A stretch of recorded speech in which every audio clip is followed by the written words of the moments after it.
उनके जीवन में ये ऊपर के किए गए टोने टोटके जादू, आप बुरा ना मानिए, सब पंजाब में बहुत होता। मैंने तो पूरा देश खूब टीवी पर नीचे चलता रहता है, खूब चलता है। वशीकरण करा लो, मन मुताबिक की शादियां करा लो, किसी के ऊपर किसी को कब्जे में कर लो।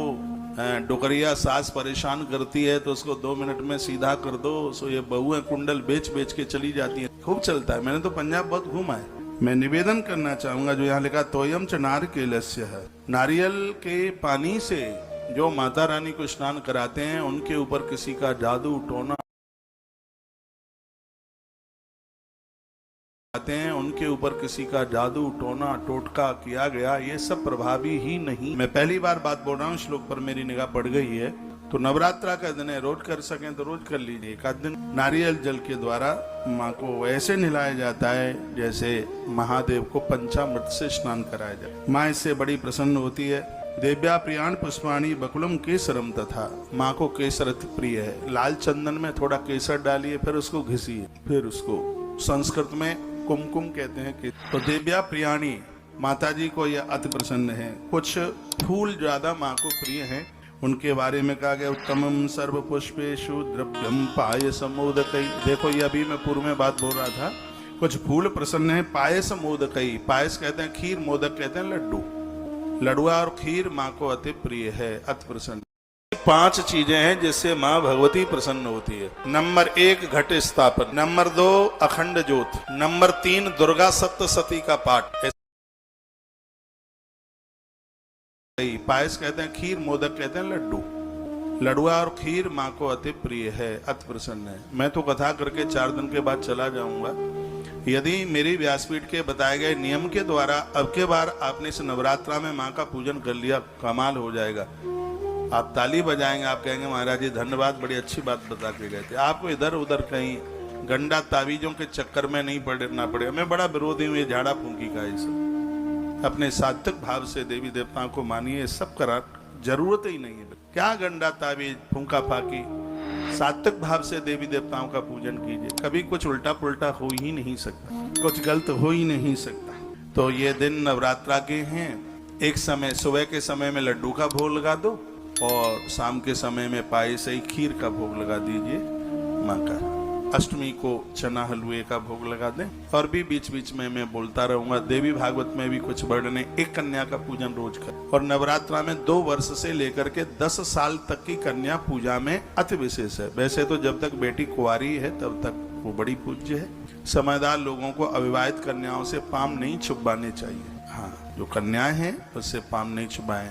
बेटियों से पाम छुआने पर पुण्य क्षीण हो जाते हैं, क्षीण का नष्ट ही हो जाते हैं। बेटी तो इतनी वंदनीय है कि नवरात्रा में क्या रोज विधाता ब्रह्मा बेटी का कन्या का पूजन कर। कन्या अति वंदनीय है, बहुत पूज्य है। नवरात्रा का समय एक कन्या का रोज पूजन कर लो यदि हो जाए तो।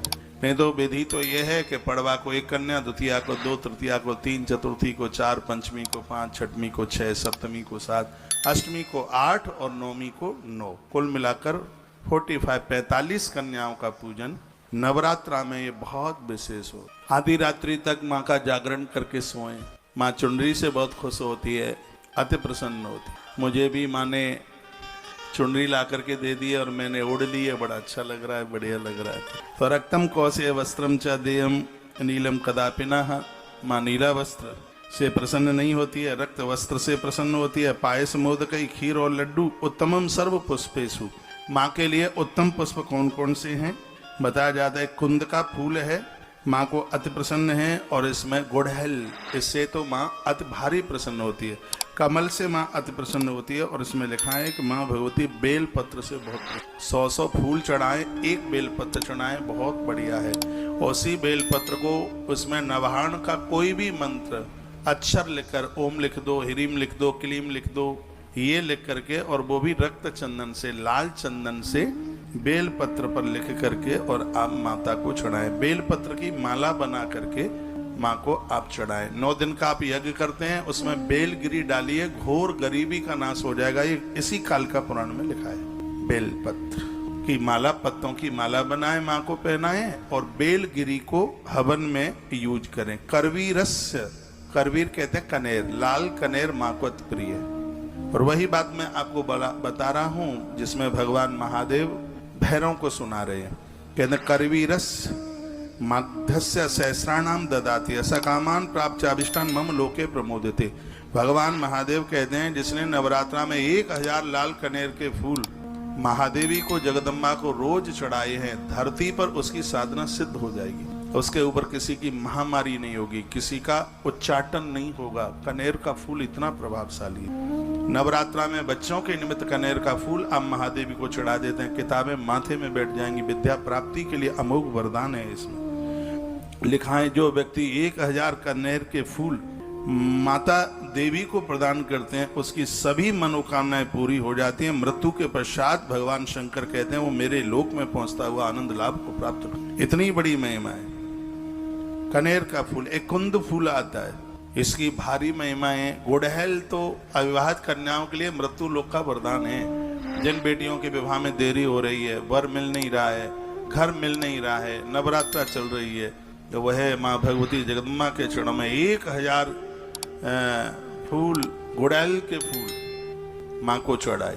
जिनके बच्चे बेरोजगार घूम रहे हैं, मेरी बात तो मान लीजिए, इसमें पैसा भी लग क्या रहा है। ये अंधविश्वास नहीं है, ये साधना है, ये आराधना है। ये चतुपंचाशो अध्याय 54 नंबर का अध्याय है कालिका पुराण में, और श्लोक नंबर है 27 27।